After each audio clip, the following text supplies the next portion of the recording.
What does it mean to be a refugee? What does it mean to belong to a place? What does it mean to be thrown out of your own country? My parents and hundreds of thousands of Nepali-speaking Bhutanese were kicked out of Bhutan in 1980. Before then, Nepalese were recruited by the Bhutanese government to help build the infrastructure and the farmland of Bhutan.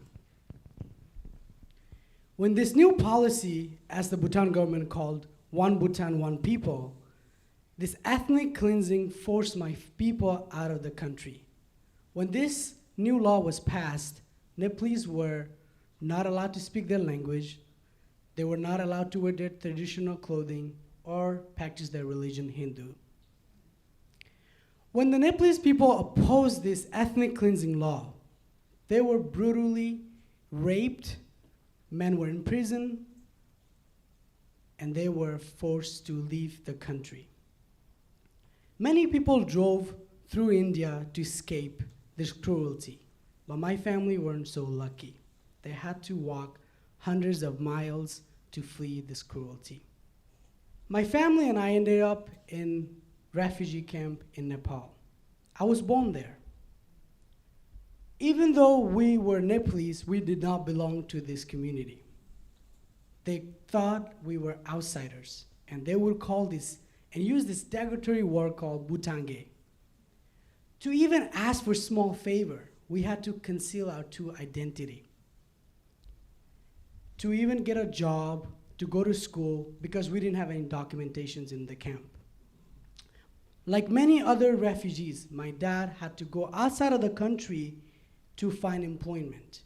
He would be gone to India for 3-4 years. And because he was not Indian and he did not have the documentations, he would not get paid for 7 days a week that he worked. He would be only paid for 4 days. And many days he would be thrown into a jail if he asked for his wages. So sometimes he had to leave the money he earned and come back home. My dad would often tell me, you see, you don't want to end up like me.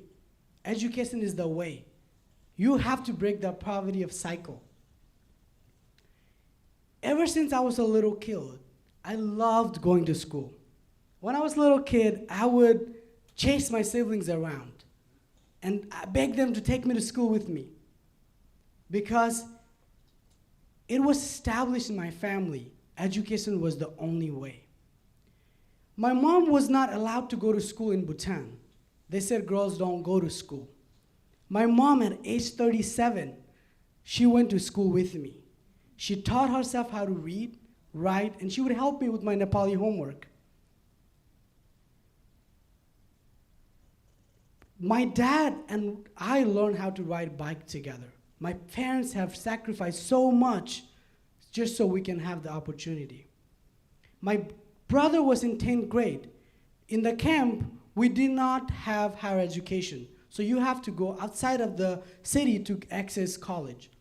And my dad had been saving up, so my brother, he would be the first person in my family to attend university.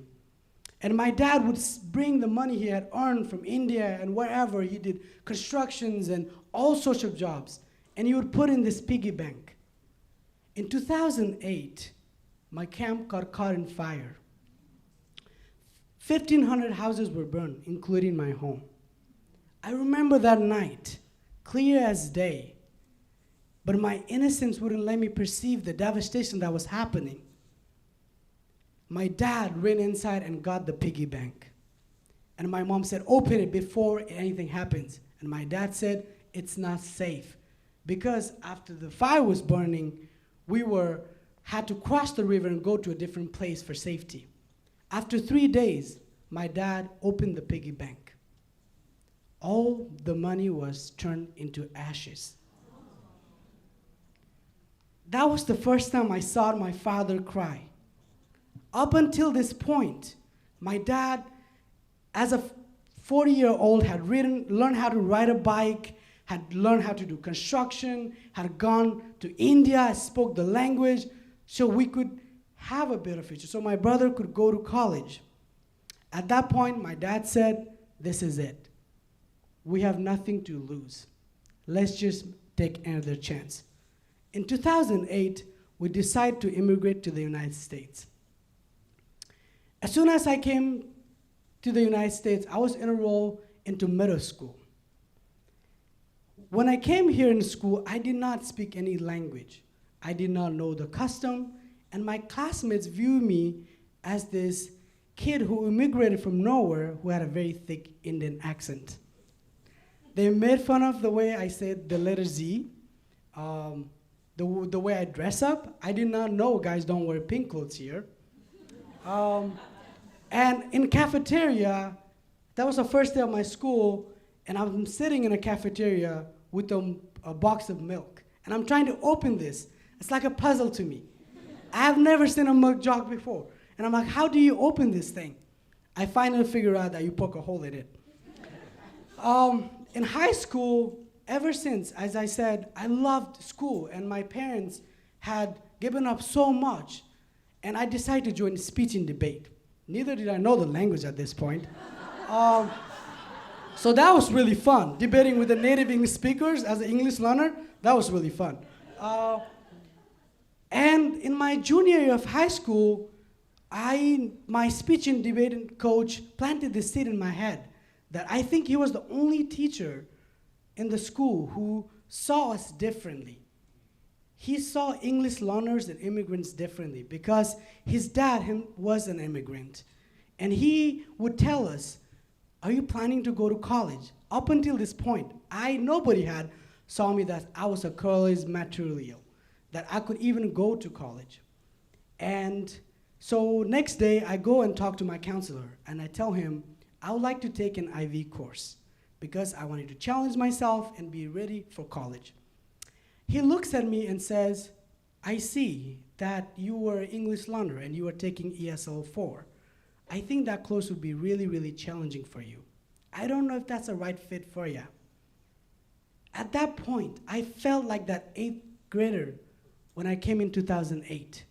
My counselor did not know me. He did not know what I had gone through, how much of a hard work I had done. He basically assumed with a 5-minute conversation I had with him that I was not capable of taking this course. So I did not end up taking the IV course. In senior year of high school, I was applying for schools. And I told him I was applying to Portland State University. And he again said, based on your GPA and everything, I think you should go to a community college and instead of a 4-year university. And I had, just reflecting on my experience in my college education, I've realized that when teachers and counselors don't really see the potential in you, sometimes their niceness, oh, you're an ESL student, you don't have to turn in that assignment. Let me push you to a community college. It not only hurts us, but it makes us feel that we're not good enough. Fortunately, I had many teachers who believed in me, and I did end up going to Portland State University on a full-ride scholarship.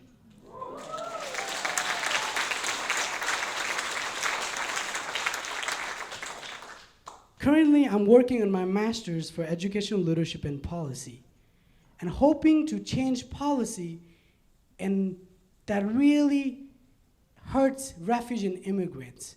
I think the perception and the mindset of K-12 education is really seeing refugee and immigrants as a burden, not as an asset. We bring the whole world and culture, but they see us as a burden. And I hope one day I can change that narrative, change that perception. And today, when I reflect on my life, I wouldn't have done this by myself if my parents hadn't sacrificed to give everything up and come to this country. I would like to thank my parents and all the immigrant parents who have sacrificed so much so their kids can dream and live the future. Thank you.